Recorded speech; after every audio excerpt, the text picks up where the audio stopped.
Ассаламу алейкум, урматтуу мусулман бир туугандар. Ана бүгүн биз Талас областына конокко келгенбиз. Талас элинде ушундай бир өзгөчө бир көрүнүштү көрүп жатабыз. Жардам такси деген ачылган экен да. Эми баарыбыз тең таксиге отуруп атабыз го.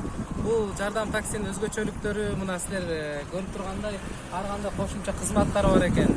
Үйдө отуруп бир кайсы нерсеси керек болуп калса, муктаждык керек болуп калса, чалып эле ушул муктажын айтса, бул жактан ушул таксилерин жөнөтөт экен. Дагы бир өзгөчөлүгү мына жума күнү саат 12ден 1ге чейин бир гана жума намазга эмес, балким каяка болсун, ал мусулман болсун, мусулман болбосун, мечитте болсун, мечиттен башка жака болсун, бекер 1 саат ушул такси кызматчылары ар качага ташып берет экен да.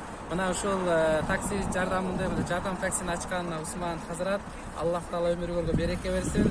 Жакшы бир инициатива, жакшы бир иш баштап турсуңар. Алла күч кубат берсин. Биз ушундай жардам берип жүрөңүздөр.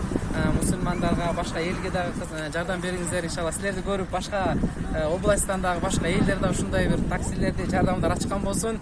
Ким бир мусулманга же бир адамдарга жардам берсе, Аллах Таала ушул адамга жардам берет. Аллаху фи аунил абди ма кана ал-абду фи ауни ахихи деген пайгамбарыбыз. Качан Аллах Таала бир мусулманга, адамга, пендесине ушул убакытка чейин жардамда болот, качан бир мусулман башка бир мусулмандарга, башка бир бурадарларга жардамында болгончо. Иншалла силер мусулмандардын жардамында болуп турсаңыздар, Алла силерге жардам берет. Иншалла ишиңер өнүксүн, өссүн. Аллах Таала күч кубат насип кылган болсун. Иншалла куттуктайбыз. Машалла, разы болсун.